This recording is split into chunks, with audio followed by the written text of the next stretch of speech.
Hello అందరికీ. Welcome to me Lakshmi's ముచ్చట్లు. చక్కగా గారెలు చేస్తున్నాను పొద్దున్నే మార్నింగ్ 5:00కి. ఎందుకంటే ఈరోజు కాలభైరవుడిది అభిషేకం ఉంది. సో, ఆయనకి గారెలంటే ఎంతో ఇష్టం కదా! అందుకని గారెలు చేసుకొని తీసుకెళ్తున్నాను. ఇది మాల కట్టి స్వామి మెడలో వేయాలి. సో, ఇంకా ఆయన అభిషేకాలు చూద్దామా? చక్కగా నీళ్ళతో అభిషేకం స్టార్ట్ అయిపోయింది స్వామికి. ఫస్ట్ టైం నేను ఇలా కాలభైరవుడి స్వామి అభిషేకంలో పార్టిసిపేట్ చేయడం. చాలా మంచి రోజని ఈరోజు. పూజారి గారు అడిగారు నన్ను, స్వామి అభిషేకం చేయించుకుంటావా అని.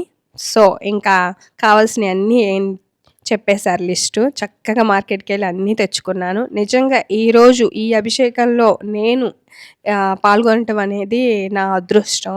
అంత అద్భుతంగా పంచామృతాలతో అభిషేకం జరిగిందో చూడండి. స్వామికి ఎంత జరుగుతుందో.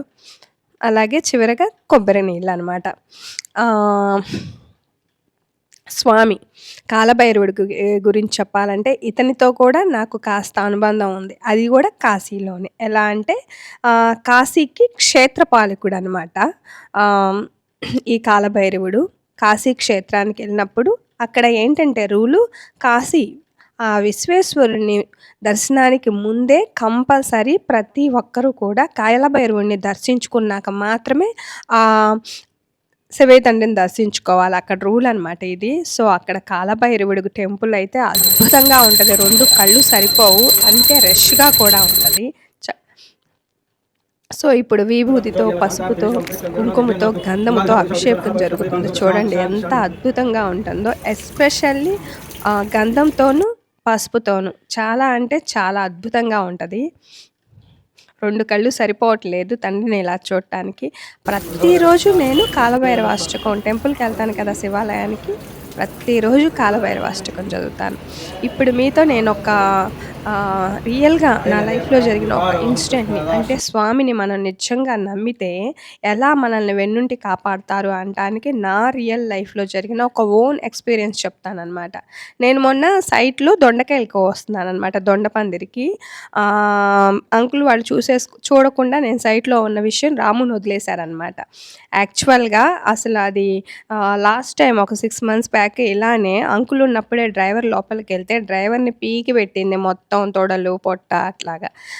అసలు మిరాకిల్ ఏంటి అంటే నేను ఆ దొండకాయల కోసం కోసుకుంటా తలుపు గేట్ తీసిన సౌండ్ కూడా పట్టించుకోకుండా ఆ పనిలో ఉన్నా నేను. ఇలా వెనక్కి తిరిగి చూసేటప్పటికి నన్ను అలా చూస్తా నుంచుంది. అంతే ఒక్కసారి స్టన్ అనమాట. దొండకాయలు అక్కడే పడేసి పక్కనున్న పలుగు తీసుకొని సైలెంట్‌గా దానికి ఐ కాంటాక్ట్ ఇవ్వకుండా, ఐ కాంటాక్ట్ ఇస్తే భయపడుతున్నామని అర్థమైద్ది కదా! సో, మెల్లగా అట్లా బయటకొచ్చేసాను. నిజంగా వండర్ కదా! కాలభైరవుడంటే కుక్క అంటే కాలభైరవుడే కదా! సో, ఇది రియల్ వండర్ అనమాట. మన లైఫ్‌లో మనం చూసిన మన అనుభవాలనమాట. ఇంతకన్నా ఏంటి నిదర్శనం? స్వామి శివయ్య తండ్రి నేను నీతో ఉన్నాను అనటానికి. ప్రతిరోజు శివాలయానికి వెళ్ళినప్పుడు కాలభైరవుడి స్వామికి పాదాల దగ్గర చేయి పెట్టి ఇలా తలెత్తి ఆయన్ని చూస్తాను. ఆయన ముక్కయితే భలే షార్ప్ ఉంటది. ఆయన ఫేసు కుదిరిక విగ్రహం ఎంత కుదిరిగ్గా ఉంటదో. ప్రతిరోజు కాలభైరవ అష్టం చదువుకుంటాను. నాకదే అనిపిస్తది. ఆ కాలభైరవుడు కుక్కంటే కాలభైరవుడే కదా! అందుకే నన్నేం చేయలేదేమోనని. నిజంగా అద్భుతం కదా! ఈరోజు ఆదివారం అమావాస్య పుష్యమి నక్షత్రం కదా!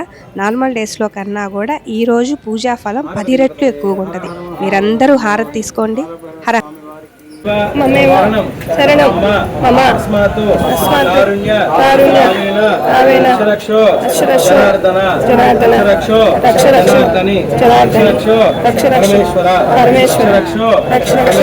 పరమేశ్వర రక్ష కాలభైరవ రక్ష కాశీ విశ్వేశ్వర కోరికలు చెప్పుకోండి స్వామి. సో, నేను తీసుకెళ్ళిన గారెని ఇలా చక్కగా ముక్కలు చేసి ప్రసాదం అందరికీ పంతులు గారు పంచుతున్నారు.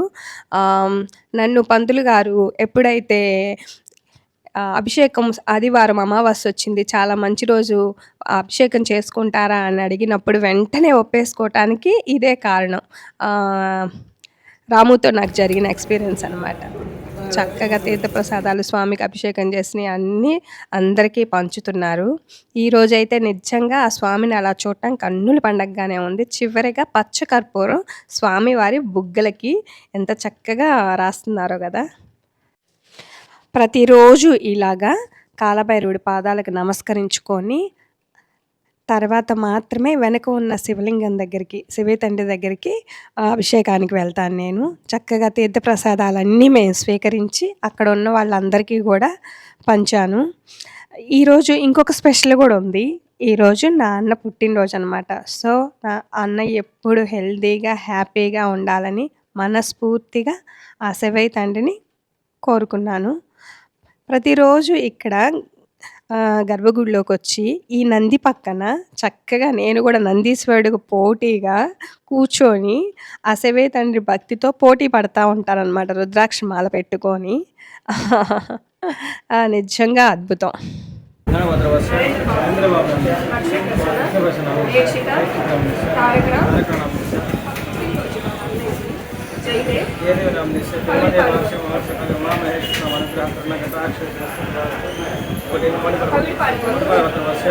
जय देव नाम